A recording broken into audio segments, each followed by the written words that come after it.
As portas da cabine deslizam abertas, liberando fumaça sob o olhar atento dos pesquisadores. O seletor no console à frente deles está ajustado para muito fino. Um humano entrou na cabine ao lado há poucos minutos. Um humano não sairia. Os pesquisadores, tomados por uma sensação estranha de inquietação, pediram que 2 guardas se aproximassem da cabine de saída. Esses guardas tinham visto os pesquisadores destruindo relógios e torturando macacos com a máquina misteriosa. Ao se aproximarem da cabine, só esperavam encontrar um cadáver. É por isso que eles nem sequer estavam com as mãos nas pistolas. É por isso que, em breve, ambos estariam mortos. Uma figura surgiu da cabine, apenas vagamente humana. Pele azul escura coberta de manchas luminosas, dentes longos e afiados e uma língua chicoteante pingando gosma. Alto demais, olhos demais. Antes que os guardas corrijam seu erro fatal, o monstro se contorce e vomita um jato de líquido verde neon como uma mangueira de incêndio. Acerta os 2 guardas, que começam a gritar de dor. Gritos que quase são abafados pelo chiado químico ensurdecedor dos guardas começando a derreter. Pesquisadores responsáveis por investigar e conter anomalias criaram uma nova, que estava prestes a causar destruição total. Alarmes soaram. Uma equipe especial armada e blindada foi chamada para eliminar a criatura, mas a luta seria difícil. O vômito ácido da criatura derrete a porta da câmara de testes e ela escapa para o corredor, causando mais destruição. Os membros da equipe de resposta especial abrem fogo com fuzis de assalto de alto calibre, mas nenhum deles parece perfurar a pele descolorida da criatura. Ela os ataca com garras mortais. Ela os cobre com seu vômito corrosivo. Antes que qualquer um deles realmente entenda o que está acontecendo, mais 6 já estão mortos e a Fundação é forçada a chamar apoio adicional. Isso dura horas. A perseguição, o caos, os cientistas gritando e correndo, centenas de milhares de dólares em propriedades da Fundação sofrendo danos corrosivos, um total de 8 mortos. Muitas pessoas feridas e vários que enfrentaram a criatura tinham perda parcial de memória. Como derrotaram o monstro? Bem, eles não derrotaram. Após horas de destruição, a criatura passou mal. Ela teve dificuldade para respirar, ficou mais lenta e apresentou dor extrema. Ela caiu no chão e soltou um grito terrível antes de explodir em poeira e fumaça azul. O problema se resolveu sozinho. Não faz muito tempo, essa criatura terrível era um homem caucasiano de 28 anos, um classe D, mas fora isso, um ser humano completamente comum, sem nenhuma característica anômala inerente. Qualquer coisa anômala sobre ele foi adquirida, não por algum grupo de interesse ou deus Eldritch desconhecido, mas pela própria Fundação SCP, e por uma anomalia muito especial chamada SCP-914. Hoje é um caso especial porque um fato pouco conhecido sobre mim é que o SCP-914 é uma das minhas 3 anomalias favoritas. Deixem suas apostas nos comentários sobre as outras 2 que já apareceram no canal. 914, também conhecido como as engrenagens, é uma anomalia fascinante de classe segura mantida na célula de pesquisa 109B. A composição da própria anomalia é relativamente simples. 2 cabines, uma de entrada e outra de saída, ligadas por uma série de mecanismos de engrenagem cobrindo 18 metros quadrados. Engrenagens, servomecanismos, fusos, correias, polias e uma mola. Apesar de a anomalia estar contida há décadas sob o olhar atento do sempre profissional Dr. Gears, os mecanismos exatos de como a anomalia funciona nunca foram totalmente compreendidos. Se algum dia receber autorização de pesquisa nível 3, provavelmente terá contato com o painel de seleção da anomalia. O painel tem 5 configurações, cada uma causando um efeito distinto em qualquer item, material ou pessoa colocada na cabine de entrada. Vou resumir rapidamente as configurações e depois vamos ao que interessa, alguns dos registros de teste mais insanos de qualquer anomalia que você já viu. A primeira das 5 configurações é a bruta. Isso vai aniquilar brutalmente qualquer coisa que for colocada na cabine de entrada. Por exemplo, 1 quilo de aço parecia ter sido cortado a laser. Um chimpanzé foi colocado na cabine de entrada em configuração bruta. Bem, digamos apenas que os ativistas dos direitos dos animais ficariam justificadamente insatisfeitos com os resultados. Depois temos a configuração grosseira. Isso também desmontará qualquer item colocado na cabine de entrada, mas de forma bem mais metódica. O relógio de pulso de um pesquisador foi deixado na cabine de entrada na configuração grosseira e encontrado na de saída, desmontado em suas partes. A Fundação não reembolsou o relógio perdido dele. Se era tão importante, talvez não devesse ter oferecido o relógio para o teste. Depois vem o modo 1 para 1, onde o resultado será um item ou indivíduo semelhante ao colocado na cabine de entrada. Usando um exemplo clichê, se você colocar uma Pepsi Max na cabine de entrada, provavelmente receberá uma Diet Coke na saída. E caso você esteja se perguntando, sim, se uma pessoa for colocada na cabine de entrada, uma pessoa relativamente semelhante, exceto por pequenas variações superficiais como raça, altura ou peso, aparecerá do outro lado. Isso é existencialmente horripilante? Com certeza, falaremos disso depois. Agora as coisas ficarão ainda mais estranhas com a configuração fina. Ao colocar um item na cabine de entrada nessa configuração, o da cabine de saída será uma versão um pouco melhorada, geralmente sem anomalias. Por exemplo, uma pistola Beretta 9mm como a que guardo no porta-luvas do meu Honda Civic. Se isso fosse colocado na máquina de engrenagens, você não ganharia uma arma a laser ou de controle mental, mas poderia acabar com uma Desert Eagle, uma pistola bem mais poderosa. Então tenho muito fino. Essa configuração tem sido no mínimo problemática para os membros da Fundação SCP. Resumindo, a configuração muito fino dá a tudo o que for colocado na cabine de entrada um efeito anômalo totalmente aleatório e imprevisível. Coloque um Tamagotchi na cabine de entrada e ajuste para muito fino. Perguntem aos seus pais crianças. Ele pode sair autoconsciente e profundamente deprimido. Ou ele pode ganhar o poder de explodir a sua cabeça com a mente se você esquecer de alimentá-lo. Se colocar um classe D na cabine de entrada, pode acabar gerando a aberração cuspidora de ácido e a prova de balas que vimos na abertura. Sim, isso aconteceu. Por isso, o Dr. Gears exigiu autorização nível 3 para testar material biológico nas engrenagens. Isso é o necessário para entender engrenagens. Agora podemos ir para a parte divertida. Há muitos registros de testes das engrenagens e selecionei pessoalmente alguns dos mais insanos e bizarros para seu entretenimento e para lembrá-lo de agir com cautela. Se algum dia você tiver acesso aos testes do SCP-914, é hora de ajustar a qualidade do vídeo para muito fino e prosseguir. No teste do Dr. Grangen, 5 cadáveres foram usados nas engrenagens para avaliar configurações diferentes. Você provavelmente pode adivinhar os primeiros 5, mas a configuração em muito fino fez com que o cadáver se transformasse em uma pilha de gosma verde. Essa gosma era incrivelmente semelhante, tanto química quanto estruturalmente, ao SCP-447, uma anomalia que nunca deve, sob nenhuma circunstância, entrar em contato com corpos mortos, por motivos que você não tem autorização para entender. Após isso, o Dr. Gears proibiu testes com corpos mortos nas engrenagens.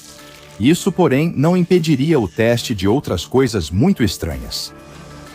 Um pesquisador, cujo nome foi omitido, decidiu testar sanduíches de atum nas engrenagens. Talvez ele não fosse bom em fazer sanduíches e esperasse ajuda das engrenagens para isso. No 1 para 1 virou sanduíche de salmão no pão de centeio. No fino, virou um sanduíche de atum muito superior, com pão mais macio e atum mais saboroso e nutritivo. E no muito fino virou um pão em formato de peixe realista. Ao abrir a porta da cabine de saída, o peixe saiu nadando pelo ar. Ninguém sabe onde ele está, mas devo dizer que a pesquisadora Jones foi vista depois com migalhas no jaleco, o que pode indicar onde o pão-peixe anômalo foi parar. O próximo teste era tão sério que exigiu a aprovação do Conselho O5, o mais alto escalão do comando da Fundação. Essa aprovação foi concedida, e várias amostras do SCP-939, as criaturas aterrorizantes codinomeadas com muitas vozes, foram requisitadas para o teste. No modo áspero e grosso, as criaturas foram obliteradas, e no 1 para 1, os resultados foram censurados. O mais assustador ocorreu quando as anomalias foram colocadas na cabine de entrada nos modos fino e muito fino. No modo fino, a criatura parecia intacta fisicamente, mas sem respiração ou sinais vitais. A criatura estava morta. No modo muito fino, a criatura foi reduzida a uma pilha de cinzas brancas fumegantes. De acordo com a perspectiva do SCP-914, parece que o estado ideal de existência para o SCP-939 é estar morto, ou até completamente destruído. Deixo para você analisar as implicações. O Dr. Falcones resolveu testar uma cópia da biografia de Steve Jobs, de Walter Isaacson. No 1 para 1, o resultado foi uma biografia chamada Bill Gates, também de Isaacson, que detalha a vida e trajetória do fundador da Microsoft. No modo fino, ele produziu um DVD de Steve Jobs narrando sua autobiografia. No modo muito fino, o resultado foi um cubo metálico. Ao pressionar um botão no cubo, surgia um holograma do falecido fundador da Apple, Steve Jobs, que parecia senciente e respondia a qualquer pergunta sobre sua vida. Dr. Curtis, já brincalhão no escritório, resolveu agir ainda mais estranho. Ele incluiu um pacote de bacon e uma foto da infame anomalia SCP-682, o réptil difícil de matar. Isso já estava do outro lado da escala. Nem sabemos como ele teve essa ideia, mas o resultado foi ainda mais estranho. No muito fino, o resultado foi uma versão em miniatura do SCP-682 feita de bacon cozido. Assim como a versão maior e não feita de bacon do SCP-682, ela era extremamente violenta e agressiva, mas tinha um cheiro agradável. E em vez de rugir, ela fazia o som de bacon fritando. O Dr. Curtis sugeriu classificar a anomalia como SCP-682-BAC, uma sugestão que foi rejeitada pelos superiores da Fundação. Não sabemos ao certo o que ocorreu com o pequeno bacon SCP-682, mas suspeito que pode ter sido mais uma vítima do apetite quase anômalo do pesquisador Jones. Dr. Gears deixou um bilhete no registro de testes. Muito engraçado, Dr. Curtis. Você está suspenso de testar o SCP-914 até novo aviso. Admito que o cheiro estava delicioso. O Dr. Greer testou um spray de pimenta White Lightning da Fox Lab, que após passar na cabine em muito fino, virou uma pimenta chili. Testada, essa pimenta chili atingiu mais de 300 milhões na escala Scoville, tornando-se a mais picante do mundo. A sugestão do Dr. Clef de doá-la para o Hot Ones foi negada. Dr. Armond e Agente McKnight, uma dupla de grandes fãs da trilogia O Senhor dos Anéis de J.R.R. Tolkien, doaram uma série de seus exemplares para testes. Como esperado, Bruto e Grosso destruíram os livros. No 1 para 1, o livro Compêndio de O Senhor dos Anéis foi separado nos 3 livros menores que compõem a trilogia: A Sociedade do Anel, As Duas Torres e O Retorno do Rei. No fino, tudo ficou especialmente empolgante para fãs dedicados de O Senhor dos Anéis. O livro virou uma cópia do Um Anel, o lendário item dos romances criado por Sauron para dominar a Terra-média. O anel de papel tinha um poema do livro em língua negra e se ajustava ao dedo de quem o usava. No muito fino, ele se tornou um livro diferente e mais curto intitulado Uma Nova Sombra, com uma trama centrada em um garoto chamado Eldarian. Estudiosos de Tolkien logo destacariam que esse era o título de uma história descartada que ele planejava escrever. O agente McKnight anexou uma nota ao estudo. Fique com o anel, Armond, mas quero o livro. Vou copiar isso. Algum fã de Tolkien quer ler? Essa não seria a única vez que um nerd clássico usaria o SCP-914 para viver certas fantasias da cultura pop. Mas da próxima vez que isso aconteceu, as consequências foram consideravelmente mais graves. Quando Mason trouxe sua coleção de caças X-Wing de Lego Star Wars de casa, a maioria dos testes foi previsível, até chegar à configuração muito fino, quando tudo ficou bem mais caótico. Como você deve ter imaginado, ele virou um caça X-Wing em miniatura funcional. Assim que a cabine se abriu, ele saiu atacando e usou seus pequenos canhões laser para matar vários membros da equipe. Ele se esquivou de todas as tentativas de pará-lo antes de escapar da fundação. Seu paradeiro é desconhecido. Se vir um pequeno X-Wing de Lego voando, recomendo se abaixar e se proteger. Depois, o Dr. Destrania testou uma pistola Beretta M9 na configuração muito fino. Apesar de parecer comum, ao disparar, as balas da arma buscavam a forma de vida mais próxima. Isso teve resultados desastrosos, pois a bala zigue-zagueou em direção ao segurança mais próximo e o matou na hora. Curiosamente, a morte não ocorreu pelo tiro, mas por parada cardíaca. Dr. Destrania acrescentou ao estudo: não tenho certeza se as balas devem ser usadas como munição real, pois são uma grande ameaça a outros funcionários. Peço que os testes das balas em muito fino sejam proibidos. Um membro do Conselho O5 aprovou o pedido. O pesquisador L. Inselman decidiu causar polêmica e trouxe uma cópia de Mein Kampf, o infame livro do ditador nazista Adolf Hitler. No muito fino, o livro se transformou em uma pequena caricatura de origami do próprio Hitler, que marchava desajeitadamente em passo de ganso e gritava provocações e bravatas. Após criarem o pequeno Hitler de papel, o diretor permitiu que funcionários o chutassem para aliviar o estresse. Eu aprovo totalmente. O Dr. Rodrigues inseriu um box de DVDs da série The Office nas engrenagens e ajustou o dispositivo para fino, produzindo um mosaico do personagem Dwight Schrute, interpretado por Rainn Wilson, com fragmentos dos DVDs.